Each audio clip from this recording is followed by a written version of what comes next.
Olavo é do Carvalho, melhor canal de corte do YouTube. Fala pessoal, se você curte o meu conteúdo, saiba que ele só continua porque tem gente que apoia. E você pode fazer o mesmo com um pouco mais de $5 por mês. Simples, entre em www.paulofigueiredoshow.com/apoie e use o cupom da descrição e tá pronto. Desde já, meu obrigado. Mas eu quero saber sobre o Alexandre. O que aconteceu para ele deixar de ser um advogado e passar a fazer parte de grupos políticos, até do nada virar alguém que bota medo nas pessoas? Tem gente no Brasil até chamando ele de ditador. O que houve aí? Acho que o Paulo Figueiredo, que mora aqui nos Estados Unidos, pode responder melhor essa pergunta. É meio complicado. Eu digo isso porque nós três aqui vamos ter que voltar para casa. E eu tô falando bem sério, a gente pode porque ser preso. Dependendo do que a gente falar aqui, podemos entrar numa fria lá.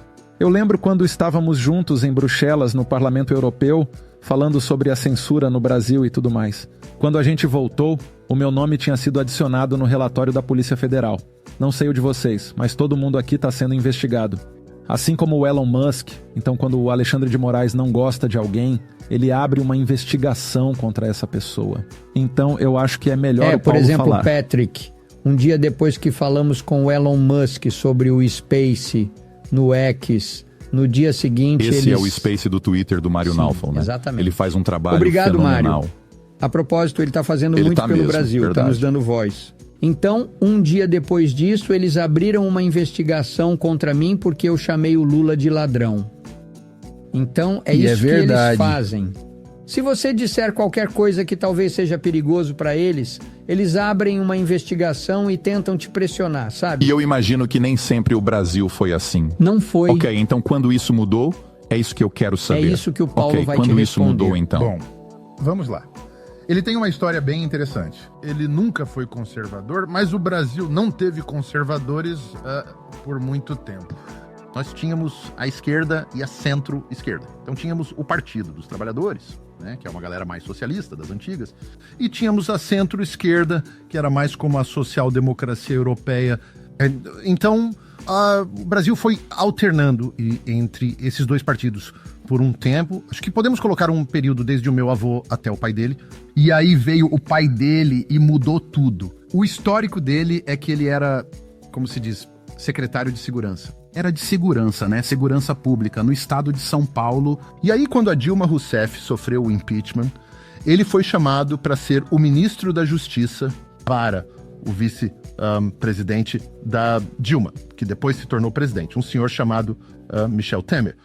Então, é isso. Ele foi nomeado pelo Michel Temer, que era um cara mais do centro, para ser o juiz do Supremo Tribunal. Pode procurar o Michel Temer, por favor. Mas E aí? uma coisa muito interessante é que naquela época, o Partido dos Trabalhadores pediu o impeachment dele. Eles tentaram de todo jeito evitar que ele se tornasse um juiz do Supremo Tribunal.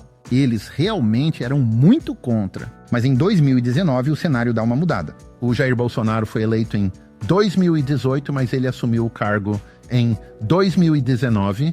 E, ao mesmo tempo, a Operação Lava Jato começava a investigar corrupções na Suprema Corte, envolvendo algumas figuras do Supremo Tribunal Federal. Isso inclui um outro ministro chamado Gilmar Mendes. Não. E É M-I-C-H-E-L. Michel é tipo Temer. Michael em português. M-I-C-H-E-L-T-M-E-R. Isso, é o primeiro. É esse aí mesmo. Então, esse cara é o vice-presidente da Dilma. Mas ele tá no centro, né? Ele é do centro. Mas então espera aí, rapidinho, vamos ficar um pouco em 2019. Alguém no Brasil do nada acordou preocupado com o Alexandre de Moraes em 2019? Eu diria que a maioria de A nós gente nem apoiava sabia ele. quem estava ganhando. Não, mas o que eu tô falando é que a maioria apoiava ele como juiz da Suprema Corte. Porque a gente não considerava ele um tirano ainda. A gente não sabia que ele era um psicopata. A gente ainda não sabia. Na verdade... É isso na que os verdade, psicopatas olha só, fazem. Tem um monte de vídeos dele dizendo que o PT é corrupto, que a esquerda criou a corrupção no nosso país, essas coisas. São vídeos antigos dele que estão por aí. É isso que eu tô querendo dizer, que ele era conservador, ou pelo Acho menos que não parecia chegava a ser conservador, mas ele se opunha À aos esquerda. partidos da esquerda, isso. Tem uma coisa no Brasil que a gente gosta de chamar de teatro dos Césares. Por décadas, a gente acreditou que existia uma esquerda e uma direita. Mas a verdade, como Paulo disse, é que só existe a esquerda. Dois partidos onde um tá mais pra esquerda do que o outro. Um é o PT, o Partido dos Trabalhadores, e o outro o PSDB, que é o Partido Social Democrata. Então, o que esses caras queriam era alternar o poder entre eles pelo maior tempo possível.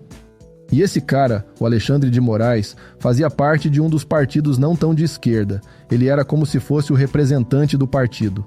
Mas foi aí que aconteceu uma virada do jogo.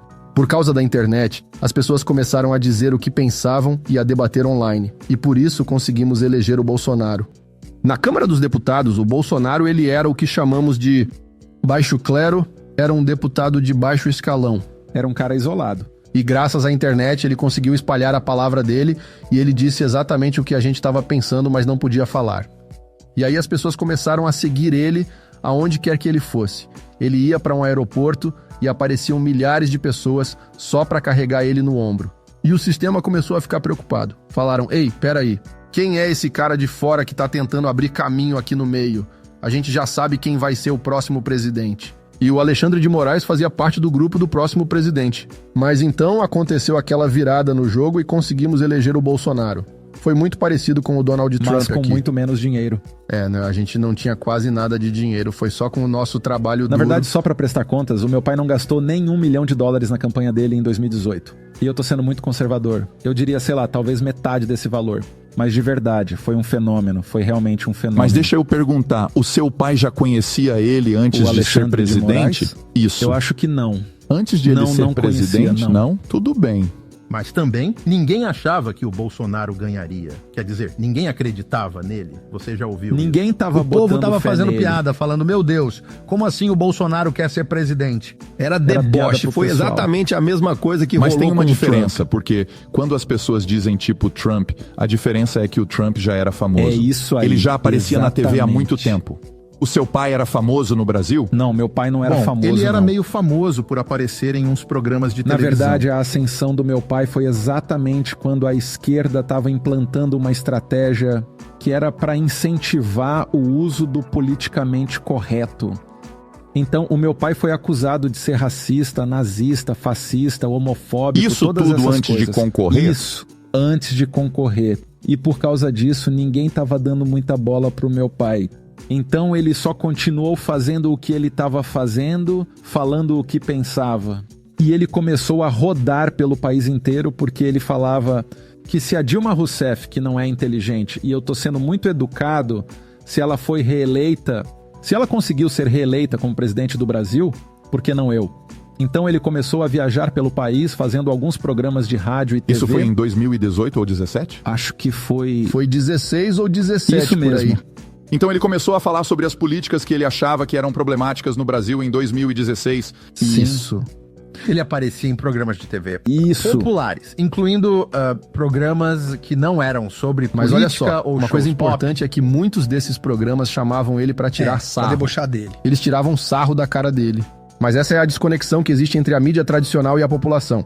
Porque quando a gente assistia e ouvia ele falando, ele falava exatamente o que a gente estava pensando. As pessoas estavam tirando sarro da cara dele, mas ele falava com a grande massa das pessoas. E o mais legal é que foi por causa da internet que ele finalmente conseguiu ser ouvido, sabe? Exato. Então, em 2016, as pessoas começaram a usar o Facebook e o Instagram, e aí ele conseguia ser ouvido, porque antes a gente só tinha os meios de comunicação tradicionais no Brasil. E eles nunca colocaram ele como sendo uma boa pessoa. Certo, então naquela época...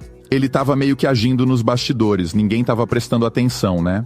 Ele é um Zé Ninguém nessa época, entre 2016 e 2018. As pessoas conhecem ele, sabem quem ele é, mas ele não tá na linha de frente. Não tem nenhuma ameaça, nenhum sinal, tipo, alguma vez que ele roubou, ou quando ele fez alguma outra coisa, ainda não tem nada. Nada, isso? Certo. Então, o que acontece em 2020 com ele, agora que o Bolsonaro é o presidente, agora ele tá lá.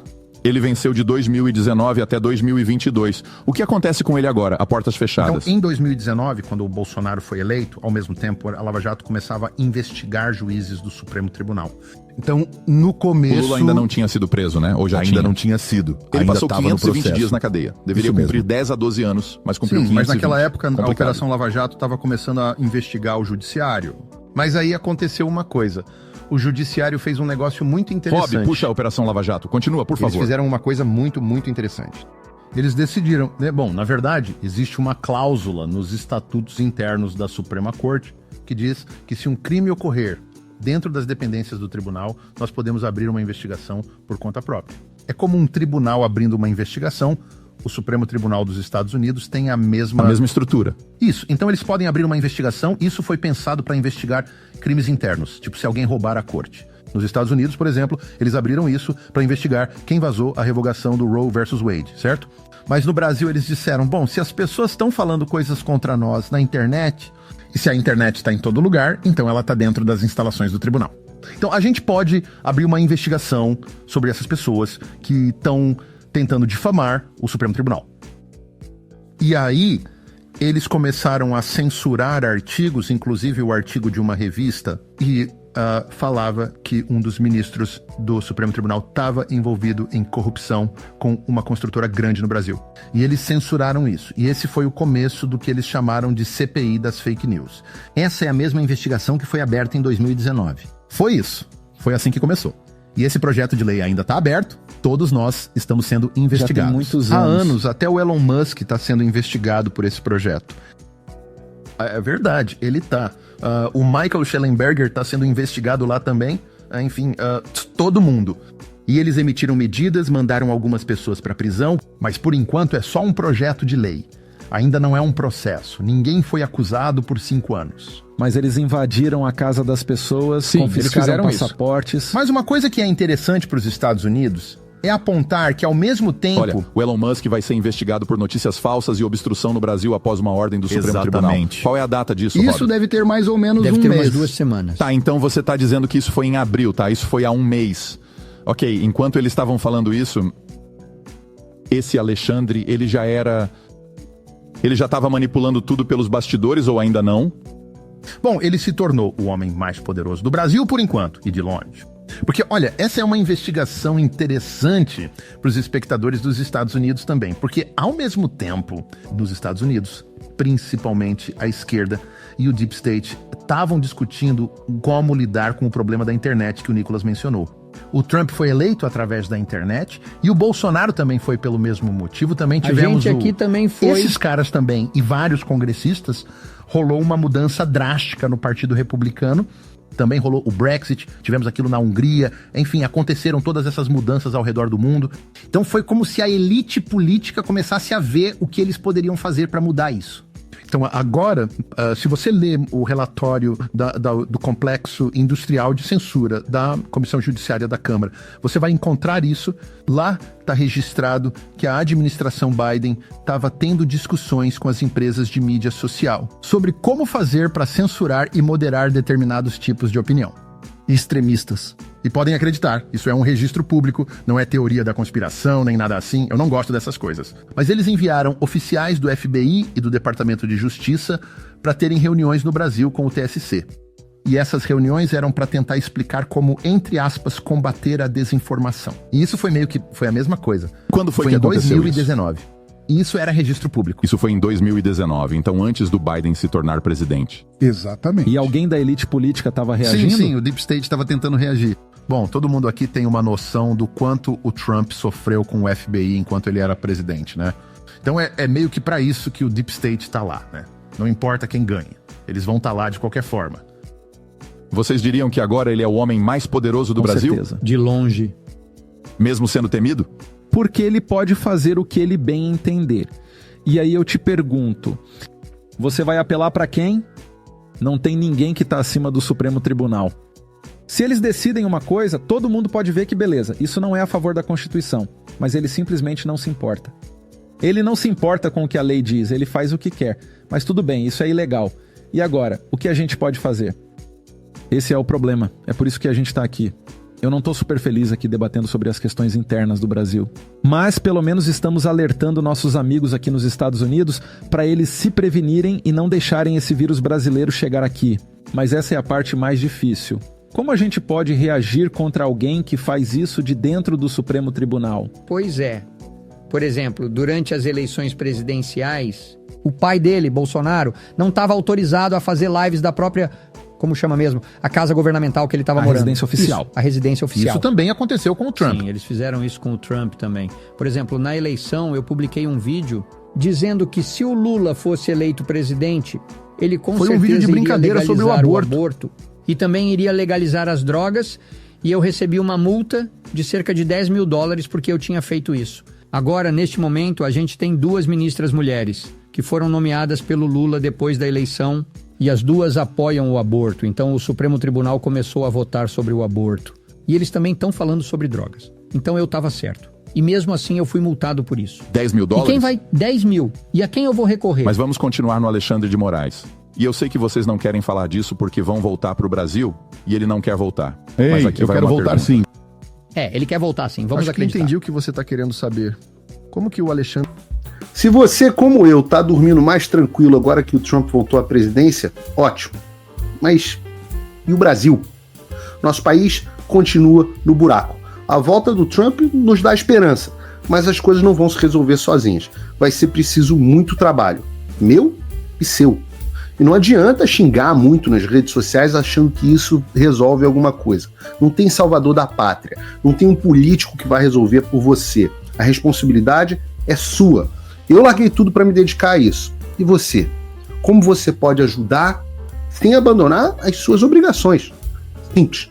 Apoie quem está na linha de frente. Sem isso, esse trabalho simplesmente não continua.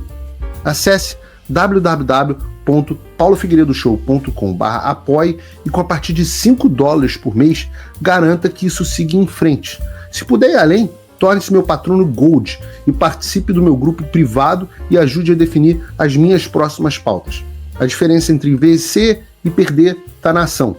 Durma tranquilo, sabendo que você fez a sua parte. Faça o tal do triplo C. Curta, comenta, porque a integração do chat ajuda muito, e compartilhe. Você pode fazer essas 3 coisas que ajudam o algoritmo a aparecer. Mas eu não tô brincando não, pessoal. Dá uma paradinha agora de 1 segundo e clica no joinha, porque às vezes você sabe, a pessoa já tá acostumada a ouvir isso. Não. É importante que você faça isso, porque se você não fizer, inclusive atrapalha o vídeo. Parece que o vídeo é menos relevante.